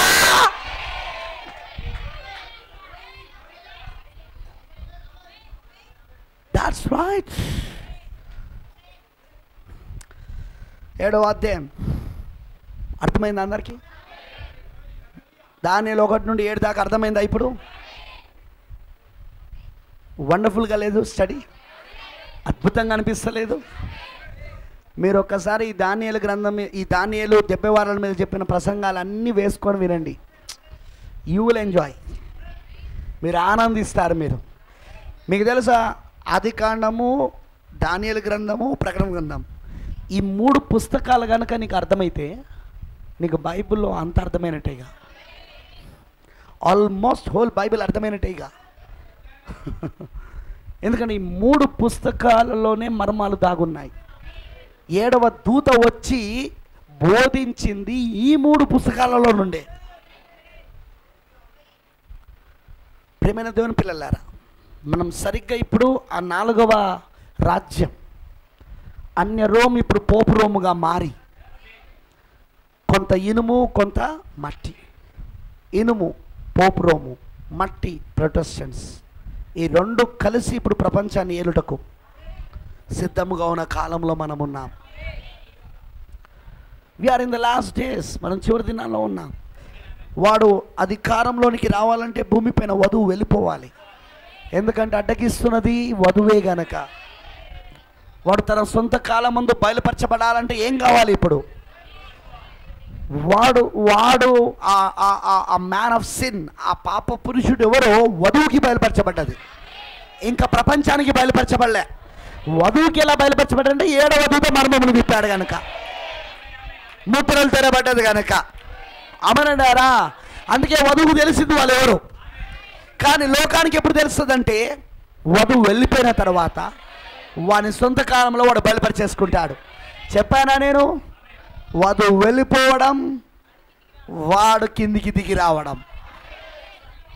వాడు దిగొచ్చి ఎవరిలో దూరుతాడు? వాడు ఎవరిలో శరీరదారు అవుతాడు? వాడు పోపులో అవుతాడు. మొదటి ముద్రలో చెప్పాడా ప్రవక్త? ఫస్ట్ సీల్ చదివాడా? ఫస్ట్ సీల్లో చెప్పాడు ప్రవక్త ఇదంతా.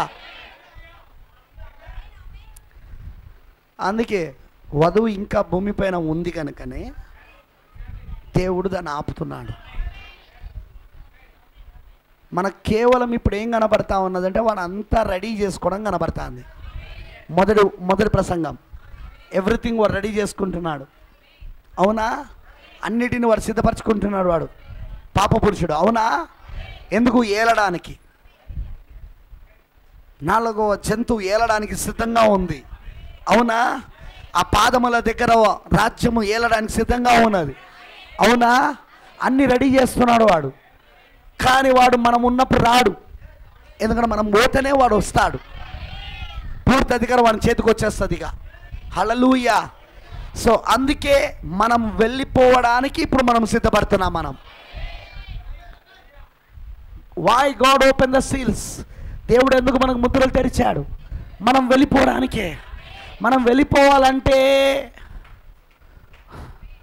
ఈ గ్రామం నుండి ఇంకో గ్రహానికి వెళ్ళాలంటే, ఈ డైమెన్షన్ నుండి ఇంకో డైమెన్షన్కి వెళ్ళాలంటే, ఈ పరిమాణం నుండి ఇంకో పరిమాణానికి వెళ్ళాలంటే అపోస్తుల బోధ సరిపోదు.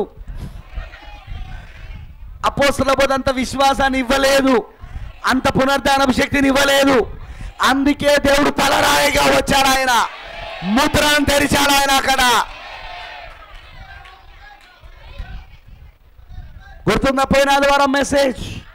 ఆమేన్. దేవుడు ఎలా మర్మములను బయలుపరుచుకుంటూ వచ్చాడో, ఈ 400-500 సంవత్సరాల సైన్స్ ఎలా తన మర్మాలను ఛేదించుకుంటూ వచ్చింది, అదే సమయంలో ఇక్కడ ఆత్మ సంబంధంగా దేవుడు తన సంఘములో వాక్య మర్మాలను నెరవేర్చుకుంటూ వచ్చాడు. వా వా వా వా మనం నిజంగా నిజంగా నిజంగా ధనులమై ఉన్నాం. Are we blessed? చదవండి వర్తమానాలు. అందుకే ఈ రెవల్యూషన్ మనల్ని పరలోకాన్ని తీసుకెళ్తుంది. అబ్రహాంకి ఇచ్చిన ప్రత్యక్షతనే కుమారుణ్ణి అతనికి కలుగునట్లుగా చేసింది. శరీర మార్పును తీసుకొచ్చింది. హానోకుకి ఇచ్చిన ప్రత్యక్షతనే హానోకును మరణము రుచి చూడకుండా, ఈవెన్ భూమి ఆకర్షణ హానోకును ఆపలేకపోయింది. మనది నోవా వర్తమానం కాదు, మనది హానోకు వర్తమానం. నోవా వర్తమానం అది శ్రమలో నుండి తీసుకెళ్లేది. అది హానోకు వర్తమానం రోజుకో ప్రత్యక్షత, ప్రతి వారం ఒక ప్రత్యక్షత, ప్రతి గుణంలో ఒక ప్రత్యక్షత. That's true. మనది హానోకు వర్తమానం, మరణమును రుచి చూడకుండా వెళ్ళిపోయే వర్తమానం.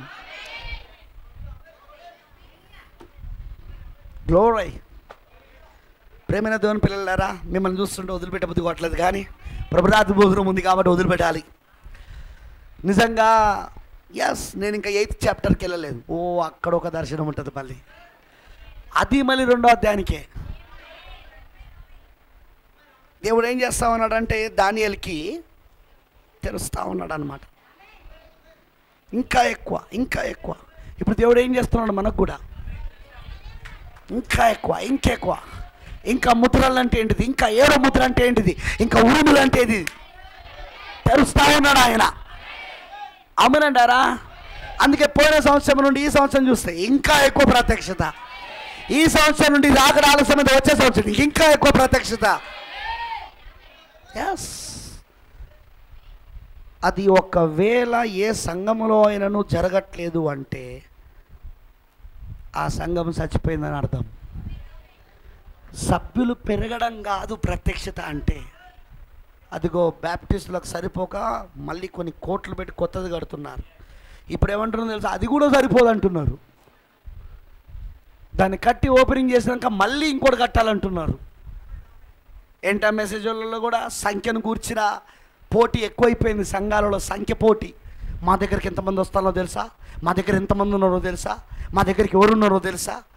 ఒరి పిచ్చోడా, ఎంత ప్రత్యక్షత వస్తుందో చూడు. దేవుడు నీకు వర్తమానాన్ని తెరుస్తూ ఉన్నాడా? రోజు రోజు హానోకు లాగా కొత్త ప్రత్యక్షతలు ఇస్తున్నాడా? సీట్ సంఖ్య కాదు ఇప్పుడు కావాల్సింది. సంఖ్య పోటీ కాదు, ర్యాట్ రేస్ అన్నాడు ప్రాఫెట్. ఎలకల పోటీ అట అది. సంఘాల మధ్యలో ఎలకల పోటీ మొదలైంది. సంఖ్యల పోటీని ఏమన్నాడో తెలుసా, ఎలకల పోటీ. ఎందుకంటే ఎలక ఒక్కసారే ఎన్ని ఎలకలను పుట్టిస్తుందో తెలుసా మీకు? ఒక్కసారి అది కన్నదంటే చాలా ఎలకలు వస్తాయి. ఎలకల పోటీలు ఎక్కువైపోయినాయి సంఘంలో, సంఘాల మధ్యలో, సంఘానికి మధ్యలో, పాస్టర్ మధ్యలో. ప్రవక్త అన్నాడు, I'm not in that race. నేను ఆ యొక్క పోటీలో లేను నేను. మనం కూడా అందులో లేం. ఆమేనంటారా? మనకెవరు వెళ్ళిపోయినా బాధ లేదు, ఎవరు వచ్చినా బాధ లేదు, ఎవరు వెళ్ళిపోయినా బాధ లేదు. ఎందుకంటే నేను ఎప్పుడు చెప్తుంటాను, దేవుడు తన వారిని ఎరుగున్నాడు. ఆయన వారికి ముద్రించున్నాడు. ఆయన వాళ్ళు ఎప్పుడు వాక్యములో నిలుచుంటారు. వాళ్ళు సంఖ్య కాదు మనల్ని పరలోకం తీసుకెళ్ళేది. సో ప్లీజ్, ఇక్కడ ఎంతమంది వచ్చారా ఏమొచ్చారా కాదు ముఖ్యం. మనకు వాక్యం ఎంత త్వరపడుతుంది, దేవుడు ఏంటి మనకు ఆ మర్మాలు తెరిచేది, మనకి ఏది అర్థమవునట్లు చేస్తున్నాడు దేవుడు, ఏం చూపిస్తున్నాడు, ఆ వెలుగుని ఏం చూపిస్తున్నాడు, అది ముఖ్యం. ఎందుకంటే దాంట్లో నువ్వు మమేకమైపోవాలి, దాంట్లో నువ్వు భాగమైపోవాలి, నువ్వు ఆ మార్గంలో నువ్వు నడవాలి. అందుకే మనం ఇప్పుడు ముందుకు వెళ్తూ ఉన్నాం. ప్రేమైన దేవుని పిల్లలారా, మనం ఎందుకు కరెంట్ అఫైర్స్ చూస్తున్నాం ప్రతి వారం? పోప్ ఏం చేస్తున్నాడు, అమెరికా ఏం చేస్తూ ఉన్నది, ఇజ్రాయెల్ ఏం చేస్తూ ఉన్నది, ఇరాన్ ఏం చేస్తూ ఉన్నది, ఇండియా ఏం చేస్తూ ఉన్నది, రష్యా ఏం చేస్తూ ఉన్నది, సిరియా ఏం చేస్తూ, ఇవన్నీ ప్రవచనాలలో ఉన్నాయి. ఇవన్నీ దేశాలు ప్రవచనాలలో ఉన్నాయి. మన చివరి కాలంలో ఉన్న ప్రవచనాలలో ఉన్నాయి. అందుకే ప్రతి దాన్ని మనం అబ్జర్వ్ చేస్తూ ఉన్నాం. మనము ఇవన్నీ మనము అబ్జర్వ్ చేయడం వలన ఏమర్థమవుతుంది? మనం వెళ్ళిపోవడానికి ఎక్కడ దగ్గరలో ఉన్నామా లేదా, ఇంకేమైనా మన జీవితంలో వదులుంటే సరి చేసుకోవాలని, ఇంకేమైనా మనలో బలహీనతలు ఉంటే వాటిని సరి చేసుకోవాలని, అందుకే విషయాలని మనం చూస్తూ ఉన్నాం. ఇంకా సమర్పణ లేకపోతే సమర్పించుకోవడానికి, ఇంకా వాక్యములో ఎదగడానికి, ఇంకా ఆయన త్రాసులో తూచితే మనం తక్కువగా కనబడతామేమన్న భయముతో ఆయన త్రాసులో తూచినప్పుడు తక్కువగా కనబడకుండా ఉండడానికి. దేవుడు త్రాసులో చూస్తాడా? చెప్పాలా నాకు? మళ్ళీ గోడ మీద చేవత రాదొచ్చిన కాలంలో ఉన్నామా? ఎంతమంది చదివారు ఆ మెసేజ్? గోడ మీద చేవరాత ఎంతమంది విన్నారు? అది తెలుగులో, అది ఆల్రెడీ అది పుస్తకంలో ఉన్నది. అలానే ప్రవక్త చెప్పింది, అది పుస్తకంలోనూ ఉన్నది, అలానే ఆడియోలో కూడా ఉన్నది, సీడీలో కూడా ఉన్నది. ఎంతమంది విన్నారు గోడ మీద చేవరాత? అద్భుతమైన వర్తమానం, వండర్ఫుల్ మెసేజ్. ఆల్రెడీ గోడ మీద చేవరాత వచ్చిందా? అక్కడ బబులోనికి వస్తే ఇక్కడ మహాబబులోనికి వచ్చింది. అక్కడ దానియేలు నుండి దాని అర్థం చెప్పాడు, ఇక్కడ దానియేలు నుండి దీని అర్థం చెప్పాడు. అక్కడ అది పరలోకపు భాష, ఇక్కడ కూడా పరలోకపు భాష. అది జ్ఞానులకు అర్థం కాలేదు, గారుడి విద్యలకు అర్థం కాలేదు, అక్కడ జ్యోతిష్కులకు అర్థం కాలేదు. అవునంటారా? ఇక్కడ కూడా అందుకే ఇవి అర్థం కావట్లేదు వాళ్ళకు. ఎందుకంటే అది దానియేలే దాని అర్థం చెప్పాలా, గోడ మీద చేవరతం దానియేలే అర్థం చెప్పాలా. అందుకే మన కాలంలో దేవుడు దానియేలు పంపించాడా? మనకు ఒక దానియేలు ఉన్నాడా? మళ్ళీ గోడ మీద చేవరత కాలంలో ఉన్నామా మనం? ఇక అన్యజనుల కాలం పూర్తయిపోతున్నదా? ప్రపంచాన్ని ఏలుతున్న 4 రాజ్యాలలోని 4వ రాజ్యం యొక్క అంతంలో మనం ఉన్నామా? తర్వాత బ్రదర్ మన రాజ్యం, ఆమేన్ ఆమేన్ ఆమేన్, మనమే వేయాల పరిపాలన, మనమే తీర్పు తీర్చడము.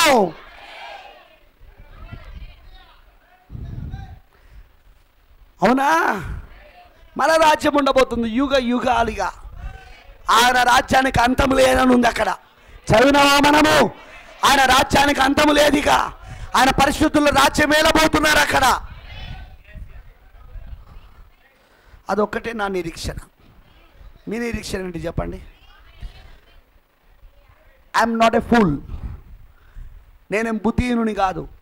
మంచి మంచి జాబ్స్ని, మంచి మంచి ఉద్యోగాలను, మంచి మంచి వ్యాపారాలను, మంచి మంచి సంపాదనను, ఇతర దేశాలకు వెళ్ళి సెటిల్మెంట్ అయ్యే అవకాశాలను పోగొట్టుకున్న బుద్ధిహీనుని కాదు. నేను బుద్ధిమంతుని. నేను సరి అయిన దానిని ఎన్నుకున్నా. నేను జ్ఞానిని. నేను సరి అయిన దాన్ని ఎన్నుకున్నా. I'm not a fool. నేను పిచ్చివాడిని కాదు. నేనేం బుద్ధిహీనుని కాదు. నేను బుద్ధి లేని వాడిని కాదు. ఈరోజు అనేక మంది ఎంటర్మెసెస్ పాస్టర్లు అమెరికా నుండి డబ్బు సంపాదించుకొని ఇక్కడ ఆస్తులు పెంచుకుంటూ వాళ్ళలాగా నేను చేయకపోవడం, నేనేం బుద్ధి లేని కాదు. నేను బుద్ధి గలవాడను. నేను ప్రత్యక్షతను పొందుకుంటున్నాను. నా ఆస్తి ప్రత్యక్షత ఉన్నది, నా సంపాదన ప్రత్యక్షత ఉన్నది. ఎస్, రెవల్యూషన్, ప్రత్యక్షత. ఎందుకంటే ప్రత్యక్షత పైన ఆయన తన సంఘాన్ని కడతాడు. ప్రత్యక్షత పైననే హానోకు బ్రతికాడు 300 సంవత్సరాలు. ప్రత్యక్షత పైననే అబ్రాహాము కుమారుని పొందుకునే ముందు, శరీరమును మార్పు పొందుకునే ముందు, ఆ మార్పు చెందించుకోవడానికి ప్రత్యక్షత పైననే బ్రతికాడు అక్కడ 25 సంవత్సరాలు అబ్రాహాము. We're not a foolish people. మనం పిచ్చి జనులం కాదు. మనం ఇక్కడ పనులను వదిలిపెట్టుకొని ఇక్కడ కూర్చొని హల్లెలూయా ఆమేన్ నడవడానికి మనమేమి దాని ఏమంటారంటే సోమరులం కాదు. పనిని విడిచిపెట్టి ఇక్కడ కూర్చొని దేవుడి వాక్యం వినడానికి మనం బుద్ధిమంతులం. మనం జ్ఞానులం. మనం సమయాన్ని సద్వినియోగం చేసుకునే వాళ్ళం. మనం గ్లోరీ హల్లెలూయా. ఈరోజు ఎంటర్మెసెస్లో ప్రాబ్లం ఏంటో తెలుసా? కూటాలు పెట్టాలి కానీ లోతైన విషయాలు బోధించకూడదు. కూటాలు పెట్టాలి, చెప్పిన ప్రసంగాలు అర్థం కావద్దు. That is the technique of the pastors. ఈరోజు పాస్టర్ల యొక్క టెక్నిక్ ఏంటో తెలుసా? కూటాలు జరగాలి కానీ వర్తమానం అర్థం కావద్దు. దాని వలన ప్రయోజనం ఏంటిదని మీరు అడగొచ్చు. దాని వలన వాళ్ళకున్నంత ప్రయోజనం ఎవరికి ఉండదు. ఎందుకో తెలుసా? ప్రశ్నించేవాడు లేవాడు అక్కడ. వీడు చేసే సంస్థ పనులను, వీడు చేసే బిషప్ పనులను వ్యతిరేకిస్తూ వాక్యముతో ప్రశ్నించేవాడు లేవాడు అక్కడ. కూటాలు జరగాల కానీ ప్రసంగాలు అర్థం కావద్దు. కూటాలు జరగాల కానీ లోతైన విషయాలు బోధించకూడదు. దయ్యం టెక్నిక్ అది. బట్ ఐ బిలీవ్, నేనేం నమ్ముతానో తెలుసా? దేవుడు ప్రతికూటంలో ఈ చివరి దినాల్లో, నేను ఎందుకు దీన్ని నమ్ముతానో వినండి. అక్కడ పోప్ ఏం చేస్తున్నాడో మనకు అర్థమవుతుంది. అమెరికా ఏం చేస్తుందో మనకు అర్థమవుతుంది. లాస్ట్ ఇయర్, పోయిన సంవత్సరం ట్రంప్ ఎందుకు ఎన్నుకోబడ్డాడో మనకు అర్థమైంది. యుఎన్ఏలో, ఐక్యరాజ్య సమితిలో అన్ని దేశాలు వ్యతిరేకముగా ఇజ్రాయెల్కు ఓటింగ్ చేశారు. ఇజ్రాయెల్ ఒంటరి అయిపోయింది అక్కడ. అదే సమయంలో అమెరికా దేశంలో అధ్యక్ష పదవికి ఓటింగ్ జరుగుతూ ఉన్నది. అవునా? ఎన్నికలు జరుగుతూ ఉన్నది. అవునా? ఎందుకు ట్రంప్ గెలిచాడో మనకు తెలుసు ఇప్పుడు. ఆ మర్మం మనకు తెలుసు ఇప్పుడు. అవునంటారా? ఇప్పుడు పోప్ ఎందుకు పాలస్తీనాలకును ఇజ్రాయెల్కు మధ్యలో సంధి చేయాలనుకుంటున్నాడు? ఎందుకు అమెరికా దేశం ఇప్పుడు పోపుతోనూ అలానే ఇజ్రాయెల్కు మధ్యలో మధ్యవర్తిత్వం చేస్తూ వాళ్ళ మధ్యలో ఒక ఒప్పందాన్ని, ఒక నిబంధనను తీసుకురావాలనుకుంటున్నారు? తెలుసు మనకు. ఎందుకంటే యూదుల దగ్గర ఉన్న బంగారం అంతా లాక్కోవడానికి, ఆ మిగతా ఉన్న బాండ్లని లాక్కోవడానికి. అవునంటారా? అర్థమవుతుందా నేను చెప్పింది? దానివలన మొత్తం ప్రపంచం యొక్క సంపద అంతా రోమన్ క్యాథలిక్ తన చేతిలో పెట్టుకొని, ఎందుకు EU దేశాలు అక్కడికి వెళ్ళినాయండి? యూరోపియన్ యూనియన్ దేశాలు ఎందుకు వెళ్ళినాయి? పోయిన వారం శుక్రవారం రోజున ఇంటర్నెట్ న్యూస్ చదవండి, ఇంటర్నేషనల్ న్యూస్ చదవండి. ఎందుకు వెళ్ళారు? వాళ్ళకి తెలుసు వాళ్ళ దేశాల ఆర్థిక మాంద్యంతో ఉన్నాయి, పోపు ఒక్కడే వాళ్ళని కాపాడగలడని. ట్రంప్ చెప్పలేదా గెలుచుడితోటే? వీడియో చూడలేదా మీరు? ట్రంప్ చెప్పిన వీడియో ఏమని చెప్పాడు? అమెరికా అధ్యక్షుడిగా గెలిచిన వెంటనే నేను రోమన్ క్యాథలిక్లతో భుజము కలిపి పనిచేస్తా, నేను వాళ్ళ సాయం ద్వారానే ఈ అప్పులన్నీ తీర్పిచ్చేస్తా. నేను 50 ఏళ్ల క్రితం మన ప్రవక్త చెప్పలేదా మొదటి ముద్రలా? ఈ ట్రంప్ను గురించి మొదటి ముద్రలో చెప్పలేదా? అమెరికా దేశం అప్పులు పోవాలంటే ఒకే ఒక ఛాన్స్ ఉన్నది, అది రోమన్ క్యాథలిక్తో కలిస్తే తప్ప అన్నాడు. ఇప్పుడు ఆ ప్రవచనం జరుగుతలేదా అక్కడ? ఇవన్నీ జరుగుతానండి. ఇక్కడ ఏం జరుగుతుంది? ఇటువైపు కాయిన్కి ఇటువైపు ఇవన్నీ జరుగుతానంటే, కాయిన్కి ఇటువైపు ఏం జరుగుతుంది అంటావు? వధువు మధ్యలా ఇక్కడ దేవుడు లోతైన విషయాలను వధువుకి బయలుపరుస్తూ సిద్ధపరుస్తూ ఉన్నాడు. అందుకే నేను అంటారు, వాళ్ళు కూటాలు పెడుతున్నారు కానీ ఏం జరుగుతలేదు, వేస్ట్ కూటాలు అవన్నీ. వాళ్ళ దగ్గరికి అంతర్జాతీయ ప్రసంగికుడు వచ్చి అపోస్తలుల 2:38 చెప్పిపోతాడు. ఏం చెప్పిపోతాడు? అపోస్తలుల 2:38 ఏం విన్నావురా? యేసుక్రీస్తు మాసం కరెక్ట్ అని చెప్పిండు బ్రదర్, అందుకే అందరం ఏమైనా అనలే అని అరిచినాం. అది చెప్పడానికి అక్కడ నుండి రావాలా? అపస్కారం 2:38 కరెక్ట్. మనం పక్షిరాజు పిల్లలం, మనం దేవుడి పిల్లలం, మనం అందరం ఎత్తపడతాం. అది చెప్పడానికి అక్కడి నుండి ఇక్కడ దాకా రావాలా? దానికి ₹1000 కూటాలు పెట్టాలనా? దానికి జనాలను సమకూర్చాలా? దానికి 100 కొలది పాస్టర్లను సమకూర్చాలా? వేస్ట్ టైం అంతా వేస్ట్, డబ్బంతా వేస్ట్. కానీ అదే సాతాను టెక్నిక్, అదే ఆ పాస్టర్ టెక్నిక్. అందుకే వాళ్ళ తర్వాత ఆ సీడీలలో ఉన్న మెసేజ్లను బోధించరు, వాటి గురించి ఎత్తరు, ఆదివారాలు వాటి గురించి తెలియచేయరు. వాటి ఏం చెప్పాడు, ఆ వచ్చిన వ్యక్తి ఏం చెప్పాడు, ఎందుకంటే ఆ వ్యక్తి మర్మాలు చెప్పాడు, ఏదో చెప్పి వెళ్ళిపోతాడు అంతే. చెప్పిందే చెప్తా ఉంటాడు ప్రతి సంవత్సరం అదే వర్తమానం. ఏమంటాడో తెలుసా? వచ్చి నాది నోవో వర్తమానం అంటాడు, కానీ నాది ఆరోగ్య వర్తమానం. మనం నోవో వర్తమానంతో ఎత్తబడలే, మనం ఆరోగ్య వర్తమానంతోనే మరణమును రుచి చూడకుండా వెళ్తాం మనం. నాది నోవో వర్తమానం దగ్గర అందరు పాస్టర్లు అందరూ ఆమేన్ అంటాడు. అయితే నేను వాళ్ళందరూ అంటే, అరే ఓడ రెడీగా ఉంచుకోండి, మీరు రెడీగా ఉండండి, మీరు శ్రమలు రాబోతున్నాయి మీకు, మీరు శ్రమల నుండి రావాలని మీరే కోరుకుంటాను. ఆయన నోవో అంటాను, నువ్వు ఆమెన్ అంటాను. నేనేమంటాను తెలుసా? నేను కాదు. ఆ కుటుంబంలో నేనుంటే నేనేమంటాను తెలుసా? సారీ నేను కాదు, నాది హానోకు వర్తమానం, నాది మరణము రుచి చూడకుండా ఏడవాడైన హానోకు, ఏడవాడైన నేను మరణము రుచి చూడకుండా వెళ్ళిపోతాను.